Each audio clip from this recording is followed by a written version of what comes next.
Hallo jongens en meisjes, het is begin september. Wie denkt er nu aan Sinterklaas?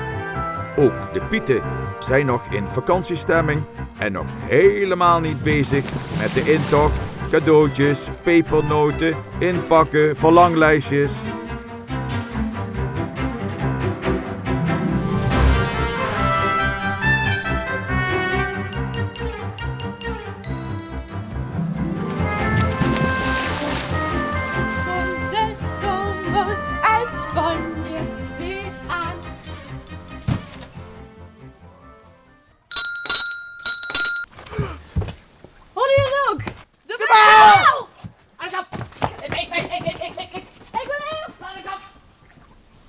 Hé, ik hoor de bel ook.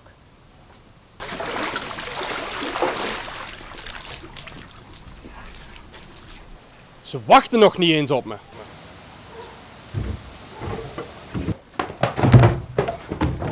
Ja. Kijk eens, alsjeblieft, een pakketje voor jullie. Ja, dankjewel. Ik loop even buiten.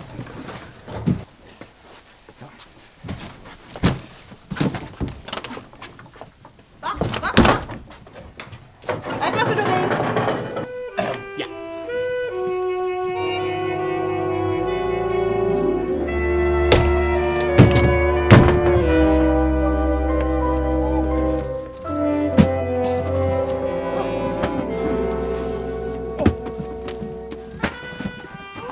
Een brief? Wat staat erop?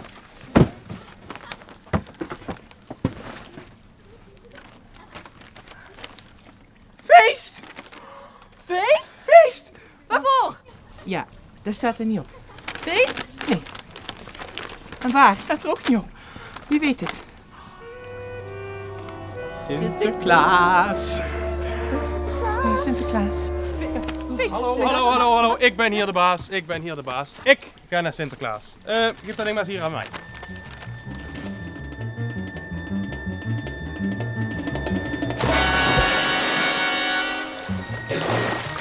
Nou, moet het zo tegenwoordig? Pieten, herriemakers, wat is er aan de hand? Feestpiet, kom naar mijn kantoor.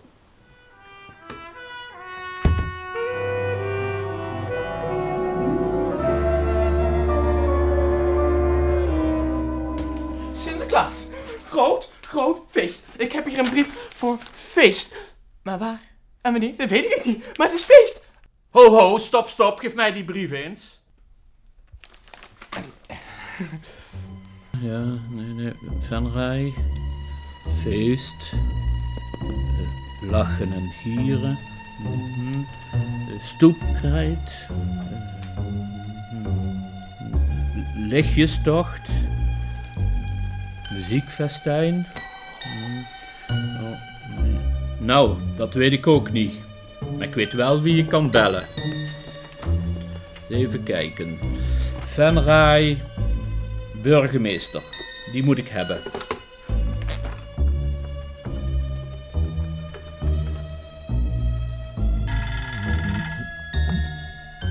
Hé, Sinterklaas. Oh, die heeft mijn pakje gekregen natuurlijk. Met de burgemeester van Venray. Hallo burgemeester met Sinterklaas. Ik heb een vraag aan u. Ik heb een heel groot pakket gekregen waarin staat Venray pakt uit. Er is feest of zoiets. Weet u er iets van af? Ja, Sinterklaas, wat fijn dat u terugbelt. Dat klopt. Ik heb u een pakje gestuurd. Want u weet vast nog wel dat het bijna 125 jaar geleden is dat u voor de eerste keer in Nederland kwam. En toen kwam u uitgerekend in Venray. Dus daar zijn we geweldig blij mee. Oh ja, nu je dat zegt, dat weet ik weer. 125 jaar geleden. Ik was toen met een paar pieten en een page. We zijn toen nog op Jeruzalem geweest. Ja, Sinterklaas, en dat moeten we echt heel erg groot gaan vieren. En het Sint-Nicolaasgilde in Venray, die kent u ongetwijfeld wel, die is al heel erg lang bezig om alles netjes voor te bereiden. De intocht, een muziekfeest, stoepkrijttekeningen, een lichtjestocht en nog heel veel andere dingen. Dat wordt een geweldig feest, Sinterklaas. En kunnen wij ook nog iets doen om een beetje te helpen? Ja, natuurlijk Sinterklaas, daar had ik u eigenlijk ook een beetje dat pakje voor gestuurd. U komt natuurlijk op 17 november, dat is al heel geweldig. En dan vieren we echt feest dat u 125 jaar geleden voor de eerste keer bent gekomen. Maar ik zou het nou zelf zo geweldig fijn vinden, Sinterklaas.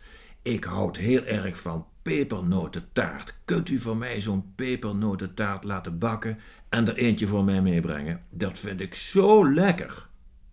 Eens even kijken, wat zei u? Pepernotentaart? Nou, dat kunnen de Pieten wel maken. Dat gaat wel lukken, burgemeester.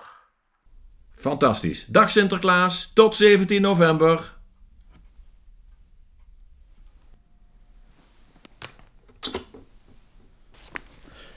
Nou Piet, dat was de burgemeester van Venray. Er is dit jaar 125 jaar feestelijke intocht, want het is 125 jaar geleden dat wij in Venray waren.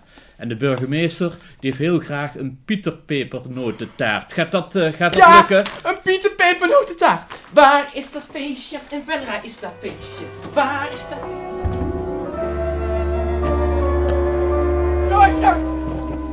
Groot feest. Sinterklaas komt voor de 125ste keer in Venray. 125? Ja, en de burgemeester wil een zwarte pieterpepernotentaart.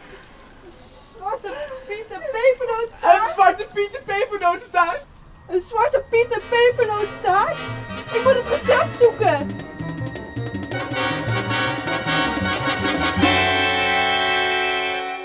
De 125ste intocht in Venray. Nu snap ik de reden voor het feest. En pepernotentaart, dat lust ik zelf ook wel. Ik hoop dat ze genoeg kunnen bakken voor iedereen. Benieuwd of ze dat gaat lukken? Kijk dan naar de volgende aflevering van het Pietersjournaal.